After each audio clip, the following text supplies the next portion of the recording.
Hello and welcome everyone. Another brand new short episode of Let's Talk Sports, another ICC tournament and another semi-final of India. Now that we have set up a repeat of last edition semi-final against England, we would all be hoping that the result is a little bit different from what it was last time around. Now, I was watching the match against Australia last night, and there were some things that concerned me a little bit, and that is what I want to talk in this video about. So, basically, when we started the match after losing the toss, the first few overs, I think what an incredible innings that was from Rohit Sharma, right? And he played a brilliant knock, put us in a commanding position at the very beginning of the match. Now, what concerned me at the back end of the innings was that India was around 124 for 2 at the end of 11 overs, right? And when you are in that kind of a position in a T20 game, in a good batting track, against a fierce opposition, you would want to make sure that probably the barest expectation is that you want 10 runs per over in the last 9 overs, and that would essentially mean 90 runs. And if India had gotten 90 runs or a little bit more, we would have finished at around 220 from that position of 125. Now, it did not happen. What India eventually managed to finish on was around 205.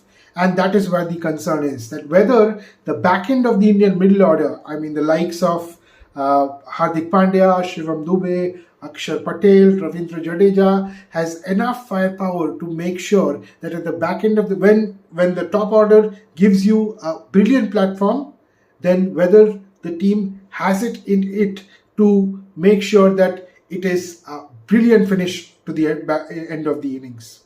Now, primarily, I think my biggest concern is around Shivam Dube.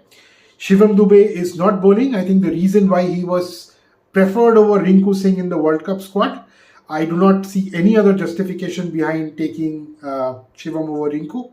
Now, Shivam is not bowling except for probably 1 or 2 overs in the match against USA, if I'm not wrong. Now, if Shivam is not bowling, then whether and at the very top of the order, your best batsman, Virat Kohli, is not firing, and you have Yashasvi Jaiswal warming your bench, is there a case of Jaiswal coming to the top of the order? You have a right-left combination, Virat comes to his preferred position of 3, and the rest of the batsmen go down one by one. Now, this is something that ideally I would have been more comfortable had India tried this out in one of the matches in the Super 8 itself, probably against Bangladesh. But now that it has not been done, whether India would be bold enough to take such a call in the semi-final is up for debate, right? That's something that we'll have to wait and watch. Now, once we pushed a total of around 205, the next thing was that the bowlers came in and Bumrah and Arshdeep started the proceedings. Now, the thing with the Indian bowling right now is that we are kind of playing with 3 mainstream bowlers, right? It's Bumrah, Arshdeep, Kuldeep. For the remaining 8 overs, we are relying on Akshar, Hardik and Ravindra Jadeja. Now, the challenge over here is that Ravindra Jadeja is probably a shadow of his best self of what he was as a T20 cricketer back in the day. Now, even yesterday we saw that the only over he got the bowling, Glenn Maxwell belted him around the park. So, and this has been, he has not been in the best of his bowling form throughout the tournament. I think Akshar is way ahead of him because both of them ply the same threat.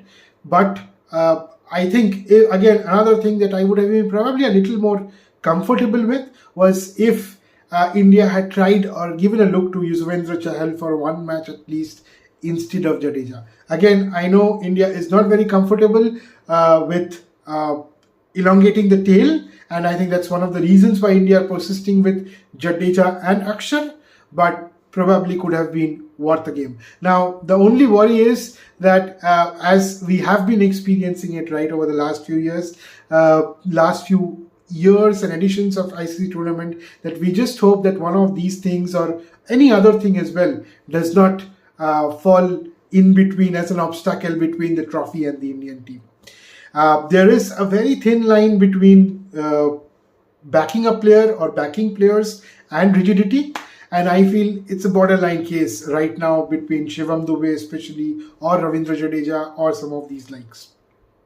So that's the only thing that I wanted to talk about. I sincerely hope that obviously against England we come out trumps again. We make sure the entire team fires in unison and we go to the final and eventually win that as well. Historic tournament ongoing, Afghanistan and South Africa in the other half of the semi-final bracket. One team definitely expected to play final for the first time in the history of T20 World Cup cricket. So let's hope we have a grand finish to the tournament and India reaches the finishing line this time. Till then, keep watching and don't forget to like, share and subscribe. Thank you.